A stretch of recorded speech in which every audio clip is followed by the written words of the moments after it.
नमस्कार दोस्तों, मैं सुजीत जायसवाल आप सभी का स्वागत करता हूं अपने YouTube चैनल एक्सेल सुजीत पर। दोस्तों, आज हम गेट पाइवट डेटा फंक्शन के बारे में सीखेंगे।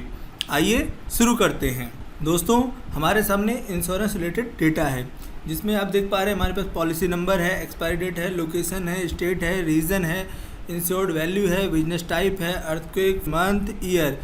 ये सारी पॉलिसीज़ ईयर 2021 के डिफरेंट मंथ में एक्सपायर हो रहे हैं।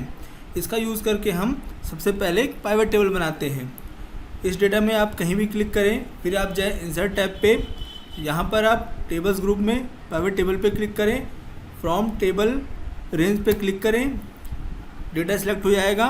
अब यहाँ पे न्यू शीट या फिर एग्जिस्टिंग शीट आपको सेलेक्ट करना है। New sheet by default selected है, ओके प्रेस कर दें। यहाँ पर देखिए दोस्तों, एक नई शीट पे पाइवट टेबल ऐड हो गया है। यहाँ दोस्तों आप राइट साइड में देख पा रहे हैं हमारे पास यहाँ हमारे सारे हेडर्स हैं और यहाँ पर डिफरेंट फील्ड्स हैं। ये है फिल्टर फील्ड, ये है कॉलम फील्ड्स, ये है रोज़ फील्ड और ये है वैल्यूज़ फील्ड या फिर डेटा फील्ड्स। हम स्टेट को रो फील्ड में डालते हैं दोस्तों। उसके बाद इंश्योर्ड वैल्यू को हम वैल्यूज़ में डालते हैं। यहाँ पर देखिए दोस्तों, इंश्योरेंस डेटा में यहाँ पर आप देख पा रहे हैं इंश्योर्ड वैल्यू में नंबर्स हैं, इसलिए यहाँ पर इनका सम हो जा रहा है। अब इसी को दोस्तों हम एक बार फिर से यहाँ डालते हैं, अगेन इसका सम हो रहा है। हम यहाँ पर इसको चेंज कर देते हैं सम से काउंट में।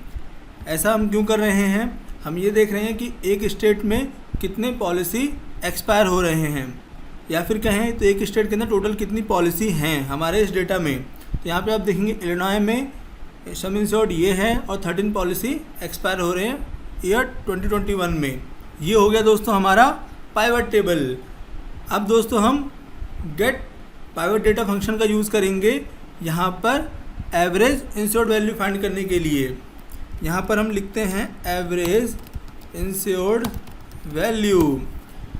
दोस्तों, यहाँ पर एवरेज इंश्योर्ड वैल्यू फाइंड करने के लिए हम क्या करेंगे? इक्वल प्रेस करेंगे, सम इंश्योर्ड वैल्यू को लेंगे, डिवाइड करेंगे किससे? काउंट ऑफ इंश्योरेंस से, एंटर प्रेस करेंगे। यहाँ पर देखिए दोस्तों हमारा एवरेज इंश्योर्ड वैल्यू आ गया है किसके लिए? स्टेट इलिनॉय के लिए। यहाँ पर देखिए दोस्तों, ये है हमारा स्टेट कॉलम। जब हमने इसको रो फील्ड में यहाँ डाला तो यहाँ पर ऊपर लिख के आ रहा है रो लेवल्स। इसको हम चेंज कर सकते हैं, इसको हम कर देते हैं स्टेट में, क्योंकि ये हमारे हैं यूएस के डिफरेंट स्टेट्स। अब यहाँ पे दोस्तों इसको थोड़ी सी फॉर्मेटिंग कर लेते हैं हम। इसको भी हम यहाँ से सिलेक्ट करके इसकी फॉर्मेटिंग कर लेते हैं। अब हमारे कॉमा के साथ और डेसिमल में आ गए हैं दोस्तों। यहाँ पे देखिए दोस्तों, अभी जो एवरेज आ रहा है सिर्फ इलिनॉय स्टेट के लिए आ रहा है। अब इसी फॉर्मूले को हम नीचे ड्रैग करें तो आप देखेंगे यहाँ पर सेम वैल्यू रिपीट हो जा रही है। ऐसा क्यों दोस्तों? ऐसा इसलिए हो रहा है क्योंकि जो अभी हमने गेट पाइवट डेटा फंक्शन का यूज़ किया है, इसके अंदर चीज़ें एब्सोल्यूट हैं। जैसे हमारे पास एक्सेल में रिलेटिव डिफरेंस और एब्सोल्यूट डिफरेंस होता है, उसी तरह से यहाँ पे हमने फिक्स वैल्यू का यूज़ किया है यहाँ पर फॉर्मूले में। सबसे पहले हमें समझना होगा गेट पाइवट डेटा फंक्शन के पैरामीटर्स को, आर्गुमेंट्स को। यहाँ पर देखिए दोस्तों, ये है डेटा फील्ड। अब डेटा फील्ड क्या होता है दोस्तों?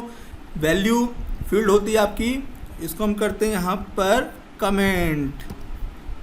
यहाँ देखिए दोस्तों, यहाँ पे क्लिक करेंगे पाइवट टेबल में कहीं पे भी तो हमारे पास एक फील्ड लिस्ट आ गया है। ये होता है दोस्तों वैल्यू फील्ड, इसको हम डेटा फील्ड भी बोलते हैं। इसलिए यहाँ पे आप देख पा रहे हैं इस फंक्शन के अंदर यहाँ पर जो पहला आर्गुमेंट है वो है डेटा फील्ड का, देन है पाइवट टेबल। अब डेटा फील्ड में क्या होता है दोस्तों? डेटा फील्ड में हम वैल्यू फील्ड में हमने जिस कॉलम को वहाँ पर रखा है उसको हमें यहाँ देना होता है। जैसे कि आप यहाँ देख पा रहे हैं, यहाँ पे आ रहा है sum of insured value, count of insured value 2, क्योंकि यहाँ पर हमने सेम कॉलम का यूज़ किया है सम फाइंड करने के लिए इंश्योर्ड वैल्यू का। इसलिए यहाँ पर जो फंक्शन लगा होता है दोस्तों वो हेडर में हमारे पास आ जाता है। जैसे कि यहाँ पे सम फाइंड हुआ तो यहाँ पे सम ऑफ इंश्योर्ड वैल्यू आ रहा है। यहाँ हमने सेम कॉलम का यूज़ करके काउंट फाइंड किया है पॉलिसीज़ का, तो यहाँ पे आ गया है काउंट ऑफ इंश्योर्ड वैल्यू 2। इसी तरह से क्योंकि हमने सेम कॉलम का यूज़ किया इसलिए यहाँ पे इंश्योर्ड वैल्यू है और यहाँ पर इंश्योर्ड वैल्यू 2 ऐड हो गया है। यहाँ पर दोस्तों हमें देना होता है जिस कॉलम को हमने वैल्यू फील्ड या फिर डेटा फील्ड में रखा है, वैल्यू बिल्कुल सेम वैसे रखे दोस्तों। हेडर का नेम बिल्कुल वैसे रखे दोस्तों जैसा कि आपके डेटा में है। यहाँ पे आप देख पा रहे हैं इंश्योर्ड वैल्यू, इसके बीच में कोई स्पेस नहीं है। इन्वर्टेड कॉमा के अंदर कॉमा। अब दोस्तों पाइवट टेबल का आपको रेफरेंस देना होता है, तो यहाँ पर हम स्टार्टिंग रेंज ले लेते हैं, इसको करते हैं फ्रीज, कॉमा। यहाँ पे आप देख पा रहे हैं दोस्तों फील्ड 1 और आइटम 1 है, ये आपके ऑप्शनल हैं क्योंकि स्क्वायर ब्रैकेट के अंदर है। जो भी आर्गुमेंट स्क्वायर ब्रैकेट के अंदर होते हैं वो ऑप्शनल होते हैं। अब फील्ड 1 से क्या मतलब है दोस्तों, यहाँ पर हमने रो फील्ड में क्या रखा है, हमने रो फील्ड में स्टेट को रखा है। यहाँ पर हम फील्ड में देंगे स्टेट, कॉमा। अब आइटम 1 क्या है दोस्तों, लाइक यहाँ पे हम देखें तो अभी हम किस रो में हैं, इलिनॉय स्टेट के रो में हैं। तो अगर यहाँ पे हम इलिनॉय लिखते हैं तो यहाँ पर हमारे पास जो रिजल्ट में गेट पाइवट डेटा फंक्शन हमें जो रिजल्ट में देगा वो ये वैल्यू देगा। तो यहाँ पे अगर हम मैनुअली लिखें, ब्रैकेट क्लोज करके एंटर प्रेस करें दोस्तों, यहाँ देखिए ओके स्पेलिंग मिस्टेक हो गई दोस्तों, इसलिए यहाँ पर एरर आ गया है। अब देखिए दोस्तों सेम वैल्यू हमारा आ रहा है, इसकी फॉर्मेटिंग भी सेम कर लेते हैं, तो यहाँ वैल्यू हमारा सेम आ रहा है। अब दोस्तों इसके अंदर अगर हम एक छोटा सा चेंज करें, जैसे कि यहाँ पर जो हमारा आइटम 1 है, यानी यहाँ पे जो स्टेट है उसका नेम डायरेक्ट ना लिखकर इस सेल का हम रेफरेंस ले लें। यहाँ पर दोस्तों जो हमारे वैल्यूज़ हैं एक कॉलम में, इसलिए हम कॉलम को फ्रीज करते हैं, रो को फ्रीज नहीं करते हैं, एंटर प्रेस करते हैं। यहाँ देखिए दोस्तों रिजल्ट हमारा सेम आ रहा है। नीचे के सेल्स को सिलेक्ट करते हैं, कंट्रोल डी प्रेस करते हैं। यहाँ पर भी देखिए दोस्तों आप देख पा रहे हैं, अब हमारा जो सम तो आर गेट पाइवट फंक्शन हमें सम दे रहा है, लेकिन इस बार डिफरेंट स्टेट के लिए दे रहा है, वैल्यू फिक्स नहीं है। इसी तरह दोस्तों इसी का यूज़ करते हैं हम और डिवाइड करेंगे। अब दोस्तों यहाँ पे आप देखेंगे क्योंकि हमने सेम कॉलम का यूज़ करके सम भी फाइंड किया और काउंट भी फाइंड किया है, इसलिए जो हमें यहाँ पे हेडर देना होगा, ये जो डेटा फील्ड का हेडर होगा वो सेम हमें ये रखना होगा। तो हम क्या करते हैं दोस्तों, यहाँ पर लिखते हैं सम ऑफ। अगर दोस्तों आप यहाँ पर डिफरेंट कॉलम का यूज़ करते हैं तब आपको ये सम ऑफ या काउंट ऑफ लिखने की ज़रूरत नहीं है, आप डायरेक्ट उस हेडर का, उस फील्ड का हेडर नेम यहाँ पे लिख सकते हैं, जैसे कि हमने पहले लिखा था। अब क्योंकि हमने सेम कॉलम का यूज़ किया है दो डिफरेंट चीज़ें फाइंड करने के लिए, इसलिए हमें यहाँ पे जो पाइवट टेबल में आपको हेडर देखने को मिल रहा है वही यहाँ पर भी हमें लिखना होगा। अब यहाँ पे हम लिखते हैं काउंट ऑफ इंश्योर्ड वैल्यू, यहाँ पे हम ऐड करेंगे 2, एंटर प्रेस करेंगे दोस्तों। यहाँ देखिए दोस्तों एवरेज आ गया है।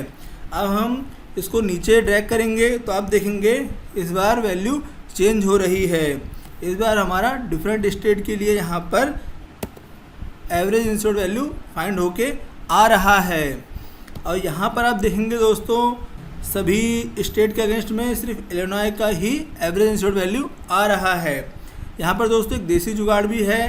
देसी जुगाड़ ये है कि आप यहाँ इक्वल लगाकर इस सेल का रेफरेंस ले सकते हैं, लाइक ये है B4 में, यहाँ B4 divide by C4, enter press करेंगे तो सेम रिजल्ट आएगा दोस्तों।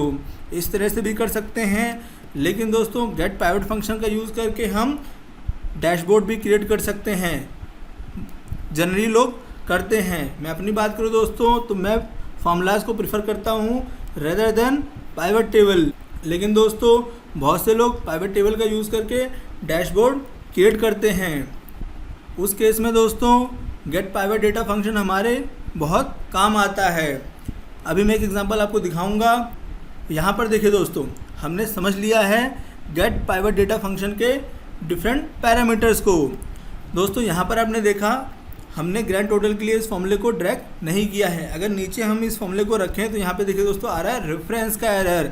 ऐसा क्यों हो रहा है दोस्तों, क्योंकि ग्रैंड टोटल कोई स्टेट नहीं है। ये जो हमारा स्टेट फील्ड है इसके अंदर ग्रैंड टोटल कोई आइटम नहीं है, इसलिए यहाँ पर आ रहा है रेफरेंस एरर। अब दोस्तों अगर यहाँ से हम ये पूरा हटा दें, स्टेट यानी फील्ड 1 और आइटम 1, इसको यहाँ से हटा दें, इसी तरह से यहाँ से भी हटा दें और एंटर प्रेस करें, यहाँ पर देखिए दोस्तों ये हमारा एवरेज आ गया है, किसका, ग्रैंड टोटल का। दोस्तों डैशबोर्ड क्रिएट करने के लिए हम इसी फॉर्मूले का यूज़ ज़्यादा करते हैं, गेट पाइवट डेटा फंक्शन का। यहाँ पर हम सिर्फ डेटा फील्ड और पाइवट टेबल जो हमारे दो आर्गुमेंट है, यहाँ पे अगर मैं आपको लिख के दिखाऊँ गेट पाइवट डेटा का, तो यहाँ पे डेटा फील्ड और पाइवट टेबल ये दो आर्गुमेंट का यूज़ करते हैं ग्रैंड टोटल फाइंड करने के लिए। जैसा कि यहाँ पे आप देख पा रहे हैं दोस्तों, एक बार एक काम करते हैं, यहाँ पर हम यूज़ करते हैं गेट पाइवेट डेटा फंक्शन का। यहाँ पे हम डेटा फील्ड देते हैं, अपनी डेटा फील्ड क्या हमारा दोस्तों इंश्योर्ड वैल्यू कॉमा। अब यहाँ पे पाइवेट टेबल का रेफरेंस लेते हैं। आप कहीं का रेफरेंस ले सकते हैं दोस्तों, हम स्टार्टिंग सेल का ही ले रहे हैं क्योंकि आप फॉर्मूला लगाते हैं तो उसमें भी बाय डिफ़ॉल्ट यही रेफरेंस लेता है get private data function. Bracket close करते हैं, एंटर प्रेस करते हैं।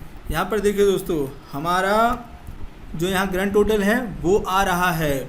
अब दोस्तों इसका यूज़ हम डैशबोर्ड में कैसे करते हैं वो मैं आपको समझाता हूँ। यहाँ पर देखिए दोस्तों इंश्योरेंस डेटा हमारे पास है और यहाँ पर हमारे पास एक कॉलम और है रीज़न 4। तो हम रीज़न को यहाँ लेते हैं। हम चलते हैं दोस्तों इंसर्ट पे, यहाँ पे हम स्लाइसर ऐड करते हैं। इसमें हम लेते हैं रीज़न, ओके प्रेस करते हैं। यहाँ देखिए दोस्तों हमारे पास स्लाइसर ऐड हो गया है और वैल्यूज़ भी यहाँ पर आ गई हैं।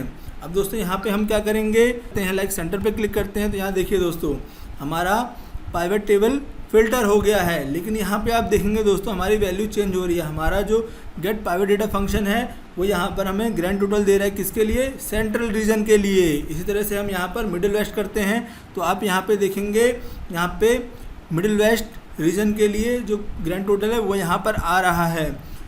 इससे आप समझ सकते हैं दोस्तों गेट पाइवेट डेटा फंक्शन कितना ज़्यादा यूज़फुल है डैशबोर्ड क्रिएट करने के लिए।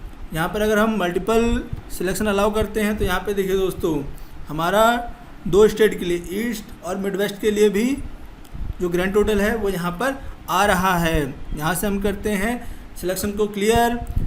देखिए दोस्तों अभी भी हमारा रिजल्ट बिल्कुल सही आ रहा है। आज की वीडियो में इतना ही। अगर दोस्तों आपको वीडियो पसंद आई है तो वीडियो को लाइक करें, शेयर करें और अगर आप हमारे चैनल पर नए हैं तो चैनल को सब्सक्राइब जरूर करें, साथ ही बेल आइकन प्रेस करें हमारी लेटेस्ट वीडियो हर बार पाने के लिए। मिलते हैं नेक्स्ट वीडियो में, तब तक के लिए टेक केयर, गुड बाय।